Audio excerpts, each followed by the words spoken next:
I'm going to talk about the investigation protocol done in 2020 about hypoxemic pneumonia in patients who suffer from COVID-19 and hyperbaric oxygenation treatment in Argentina, which was approved for its publication. As we all know, the coronavirus pandemic in 2019 triggered a public health crisis worldwide. The most dangerous clinical characteristics of this disease are related to hypoxemia and systemic hypoxia that produces deterioration in ventilation, perfusion and alveolar inflammation. Hypoxemia is related independently to the mortality of patients who suffer from COVID-19. In patients with moderate disease, oxygen saturation values higher than 90% with oxygen supply indicated a very high possibility of survival, while patients who had a saturation under 90% in the same conditions are associated with a high risk of mortality.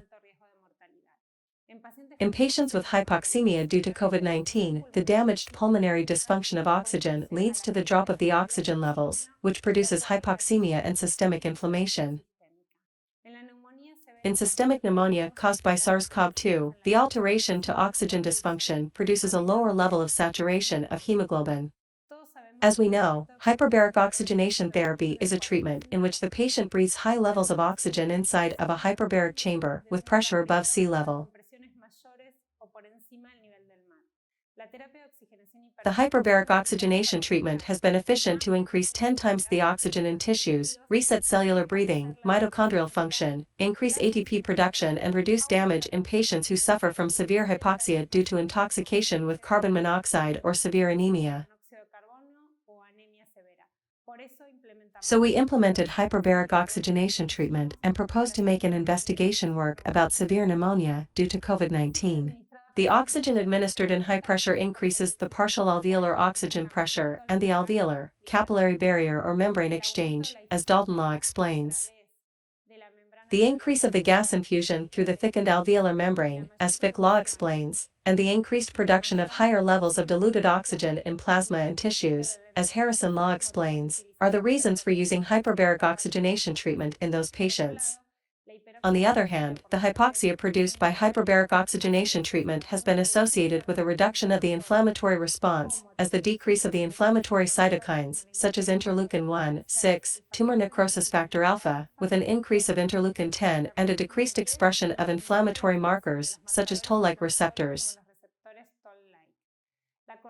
The correlation of hypoxemia and the hyperoxia generation could trigger an anti-inflammatory effect with a potential clinical improvement of patients who suffer from hypoxemic pneumonia due to COVID-19. Recently, it has been reported the use of hyperbaric oxygenation treatment for COVID-19 due to the effects produced by hyperoxia, such as the antioxidant, anti-inflammatory, and antifibrinolytic effect.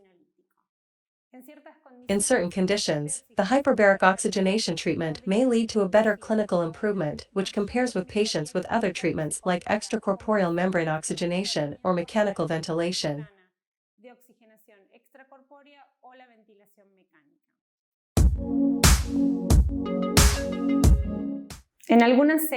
In some clinical cases reported, patients who suffer from hypoxemia and COVID-19, followed by the hyperbaric oxygenation treatment, improve the oxygenation significantly. Also, tachypnea was resolved and the inflammatory markers were reduced significantly.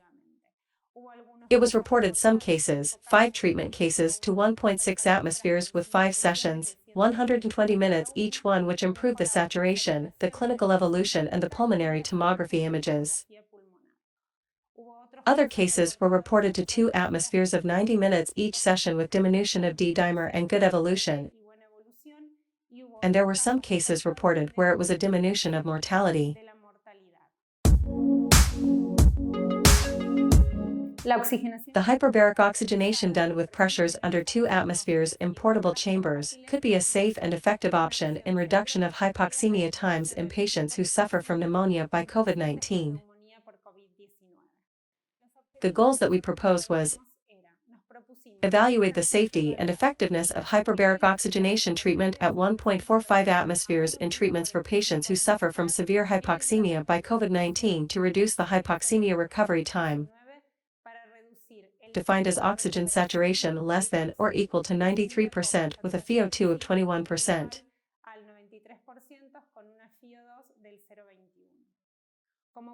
Our secondary goals were to analyze the efficacy in reducing the progression to respiratory distress syndrome, the requirement of respiratory mechanical assistance, and mortality. The materials and methods that we used in the design of the assay was a controlled clinical assay, randomized, multicenter of patients who suffer from hypoxemia by COVID-19 who were treated in 3 public hospitals in Buenos Aires: Hospital de Infecciosas Munes, Hospital Donation Santa Jani of Buenos Aires City, and Hospital Central of San Isidro. The assignation of patients did in a randomized, with 1-to-1 parallel allocation. The assay was registered in clinicaltrial.com. The sample size of 80 patients, 40 in each group, was calculated with a reduction of, at least, the 50% in the necessary times to get an oxygen saturation than or equal to 93%. A number of patients estimation, taking into consideration that patients with oxygen requirement and infection by COVID-19 present high frequencies of intensive care requirements, and proposing a goal a reduction at least in 60% of the oxygen requirements and mechanical respiratory assistance, with an alpha mistake of 0.05% and a power of 80% that required 76 patients in relation 1-to-1 between treatment, with N in each branch of 30 to 38 patients.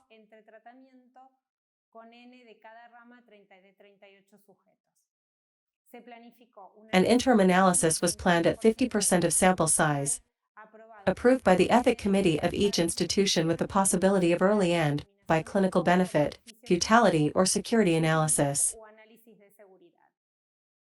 40 patients, 20 in each group. According to the inclusion criteria, patients older than 18 of both sexes with confirmed diagnosis of COVID-19 by reaction of polymerase chain in nasal swab, with pneumonia, with oxygen dependence, defined by the constant necessity of oxygen supply to keep the saturation by pulse oximetry higher than or equal to 93%, or on arterial gas with a partial pressure of oxygen greater than or equal to 60 millimeters of mercury, and without previous hospitalization during the previous 6 months.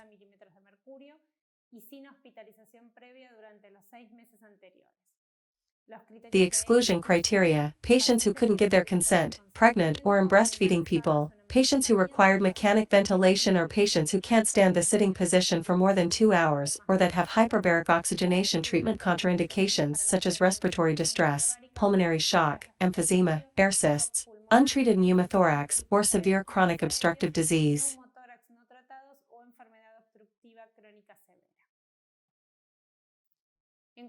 According to the treatment, all patients were treated according to the Ministry of Health of Argentina guide current at the moment of the study.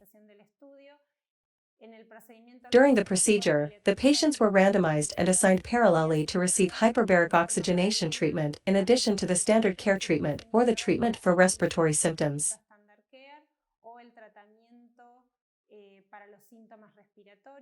The hyperbaric oxygenation treatment consisted of, at least, 90-minute session per day at 1.5 atmospheres, in a hyperbaric chamber with revitalair technology, with an inspired fraction near to 100%. As a preventive measure, the chambers were installed in COVID sectors in each hospital. And, in addition to counting with hygienical and disinfection measures, the chambers had COVID kit equipment with a direct connection to a recipient with 5% hydrogen peroxide as a preventive measure. The oxygen saturation test was carried out with the removal of the oxygen mask and patients breathing in ambient air, at least 5 minutes. Meanwhile, the partial oxygen saturation was monitored with a pulse oximeter. This procedure was performed before and after each session of hyperbaric oxygenation therapy in the treatment group, and at any moment during the day, in the control group. Always with a FiO2 of 21%, that was used to define the open lung condition. Regarding the outcomes, the measure of the primary result was the time to normalize the oxygen requirement with oxygen dependence, which is when the patient gets a partial oxygen saturation higher or equal to 93%, and or an arterial gas with values of partial oxygen pressure greater or equal to 60 millimeters of mercury and a FiO2 of 21% oxygen.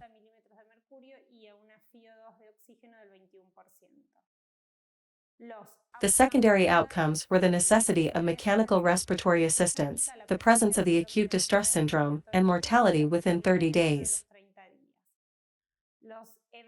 The adverse effects of the hyperbaric oxygenation treatment were registered, including otalgia's presence of any degree, ear obstruction, constant and significant changes in arterial pressure, cardiac frequency after 4 hours of the treatment, barotrauma or signs related to oxygen toxicity. Regarding ethical considerations, all the patients granted their written consent. The procedure was done according to all the principles of Helsinki's Worldwide Medical Association, and the protocol was approved by the Ethical Committee on Independent Investigation of each hospital. This essay was done in adherence to good clinical research practices, and personal information was protected and encrypted. Also, a quality monitoring program was developed to evaluate the adherence to good clinical practices of investigation. Concerning statistics considerations, measures of central tendency were reported according to a previous evaluation of mortality. A bivariate analysis was done using the Chi-2 test, Fisher's test for parallel samples, or independent as appropriate. It was reported the measure of effect were crude and adjusted, using a multiple logistic regression model. For the event time analysis, the log rank test and Cox regression were used for the adjustment for different predictor variables. A type 1 error at 25%, a type 2 error at 20% were predefined, and a two-tailed hypothesis test was used for all the variables. The statistical analysis was done with the 13.0 tab version.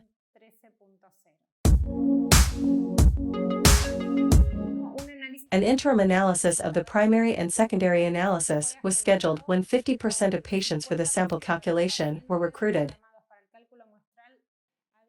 It was submitted a report with the results to the ethical committee of each hospital to authorize the early ending of the protocol. From July to November of 2020, 40 patients were included in the research. 20 were assigned to the treatment group, the 50%, and 20 to the control group. A total of 40 patients were randomized. The oxygen saturation was measured before and after each session of hyperbaric oxygenation treatment.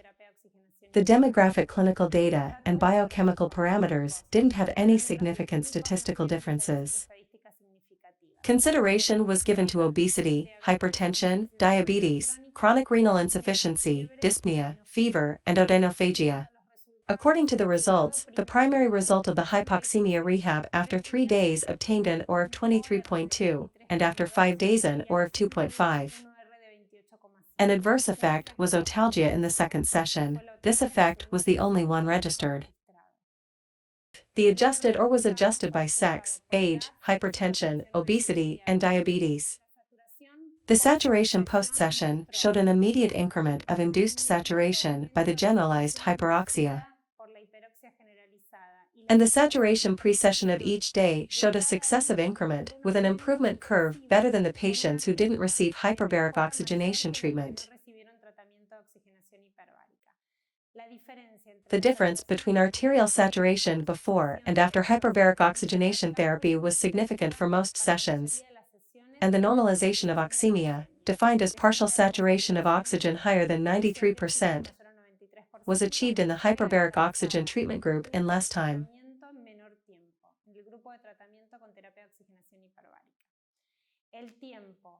The recovery time from hypoxemia was shorter in the treatment group.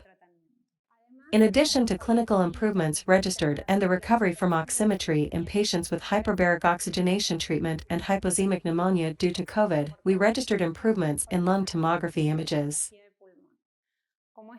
As in this case, a patient whose tomography was registered on July 16 of 2020, 3 days before starting the first session of hyperbaric oxygenation treatment, with an oxygen saturation record of 21% of 89. Then, we have a second image on July 24 of 2020, and a day after the fifth session of hyperbaric oxygenation treatment, presented an oxygen saturation of 21% of 97, and a significant recovery on the image, as we can evaluate. This same patient was controlled after a month, registering a saturation of 98% and a significant recovery in the lung tomography. The other patient of the multicenter protocol, a day before the first session, had a partial oxygen saturation record of 82%, and a day before starting the 7th hyperbaric oxygenation treatment session, presented a record of 93% and a significant change in the tomography's images. The proportion of patients with protein C reactive normalized was less in the treatment group who received hyperbaric oxygenation treatment in relation to the control group after 5 sessions of hyperbaric oxygenation therapy. Then, there were not been observed any changes in biochemical markers after 5 days. The hyperbaric oxygenation treatment produces a partial increment of oxygen in plasma and tissues, with better efficiency in diffusion through the blood-alveolar barrier, increasing the oxygen content diluted and the distance of diffusion of it as result. It has been demonstrated that hyperbaric oxygenation treatment offers a modulation of the inflammatory answer and the cytokine levels. This therapy has an anti-inflammatory and antioxidant effect and decreases the interleukin 1 and 6 and the tumor necrosis factor alpha.